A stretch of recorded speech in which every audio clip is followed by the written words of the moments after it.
सृष्टि बचपन से ही दिखने में सुंदर नहीं थी, लेकिन अमीर बाप की बेटी सृष्टि पर उसकी माँ जान छिड़कती। मेरी बेटी कितनी प्यारी है, भगवान सबको सृष्टि जैसी बेटी दे। सृष्टि धीरे धीरे बड़ी होती है। एक दिन सृष्टि की सहेली कहती है, तू दिखने में कितनी अजीब सी है, लेकिन मैं जानती हूँ हम सब में सबसे अच्छी शादी तो तेरी ही होगी। तेरे पापा अमीर जो हैं।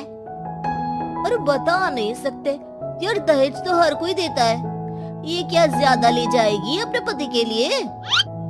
अरे बड़े शहर में कोठी है इसके पापा की। अरे पापा की है ना, कौन सी इसकी है? इसकी होती तब तो कोई भी लड़का इससे शादी कर लेता। अरे पापा की मतलब पापा की है तो मेरी ही है ना?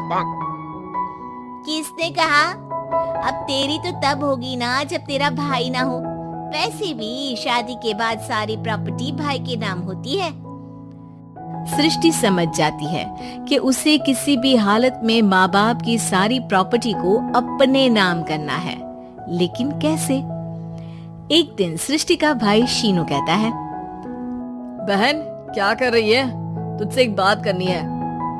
अरे हाँ करना, मैं तो तेरी बहन हूँ।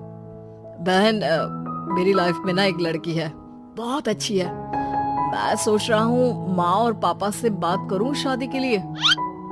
सृष्टि को समझ में आ जाता है कि भाई की शादी होते ही भाभी उसे एक दिन भी घर में बर्दाश्त नहीं करेगी। क्या बात है भाई, बताना कौन है वो? यार वो बहुत अच्छी लड़की है, पढ़ी लिखी है, मेरे साथ जॉब भी करती है। बस एक प्रॉब्लम है। प्रॉब्लम? क्या प्रॉब्लम है भाई? यार वो शादीशुदा है, लेकिन उसके पति ने उसे सिर्फ इसलिए छोड़ दिया क्योंकि उसके माँ बाप दहेज नहीं दे पाए। सृष्टि ये सुनकर न जाने क्यों खुश हो जाती है। अरे भाई तो क्या हुआ, लड़की तुझे तो पसंद है ना? शीनू को लगता है कि बहन उसे समझ रही है। वो इस बात से अनजान होता है कि उसकी बहन की मंशा पूरा घर हड़पने की है। सृष्टि अपनी माँ से कहती है, मम्मी मुझे तो बहुत चिंता है। पता है शीनू क्या कर रहा है? अरे क्या कर रहा है? वो तो काम पर जाता है और वापस घर आता है। नहीं ना माँ, वो यही तो नहीं कर रहा, बाकी सब कर रहा है। आपको पता है उससे प्यार है, और वो भी एक शादीशुदा लड़की से। ये क्या हो गया? मैं सोसाइटी में क्या मुंह दिखाऊंगी?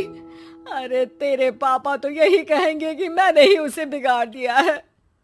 माँ देखो, मेरी बात मानो, पापा पर भी विश्वास करने की जरूरत नहीं है।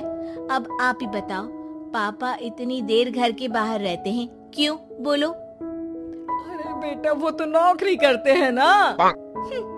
तू बहुत भोली है माँ। पापा का ऑफिस तो 7 बजे खत्म हो जाता है, लेकिन देखो कितनी देर से आते हैं। अरे नहीं बेटा, ऐसी कोई बात नहीं है। सृष्टि माँ को एक औरत से बात करते पिता की फोटो दिखाती है। देखो माँ कैसे हैं पापा। मैं ना कहती थी कि पापा सही नहीं है।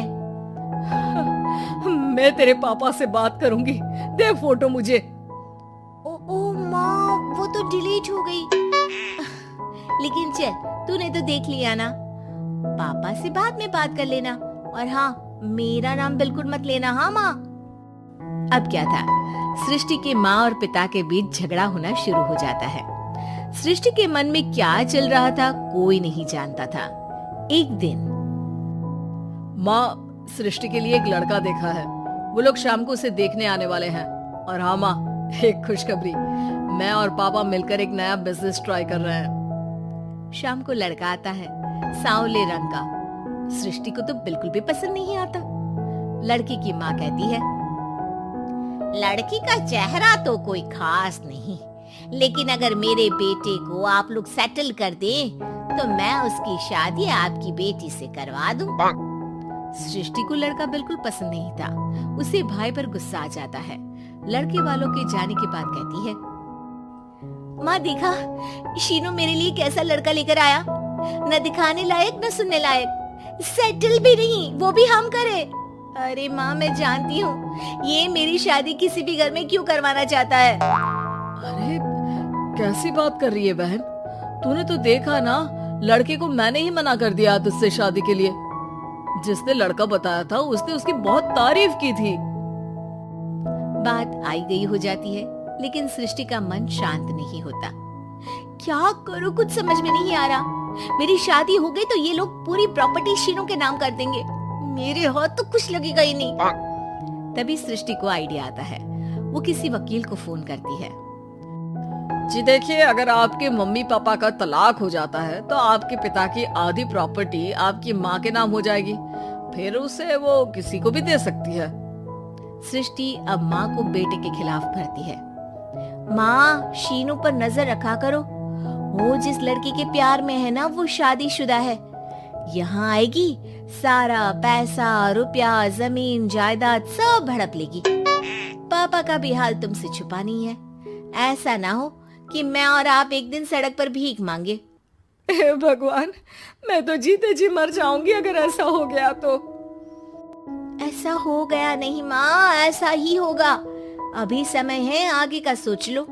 मैं तो कहती हूँ पापा से आधी प्रॉपर्टी लेकर अलग हो जाओ। पापा की आधी प्रॉपर्टी भी हम लोगों को अगर मिल जाती है ना तो अगले 7 जन्म सफल समझो। बेचारी माँ बेटी के कहने पर पति से तलाक लेकर अलग हो जाती है। सृष्टि अब पैसों से गाड़ी और अपने दूसरे महंगे शौक पूरे करने लगी। उसके दोस्त भी उसके पैसे इस्तेमाल करते। सृष्टि, कल तुम कहाँ थी? मैं सारा दिन घर पर अकेली थी। तो मैं क्या करूं? मैंने ठेका तो नहीं लिया है ना तुम्हें संभालने का। माँ को सृष्टि से ये उम्मीद नहीं थी। वो बैठकर रोने लगती है। वहीं उसका पति यानी कि सृष्टि के पिता आ जाते हैं। मैं जानता था कि तुम्हारा यही हाल होगा, तो आपने मुझे रोका क्यों नहीं? मैं रोकता तो तुम रुकती क्या? सृष्टि के कहने पर तुमने मुझ पर, अपने बेटे पर शक किया, लेकिन तुम ये भूल गई कि कैसे हम दोनों ने मिलकर जीवन में इतना सब खड़ा किया। माँ पति के गले लग जाती है। मुझे माफ कर दीजिए, मैंने आपकी कमाई का एक बड़ा हिस्सा गवा दिया।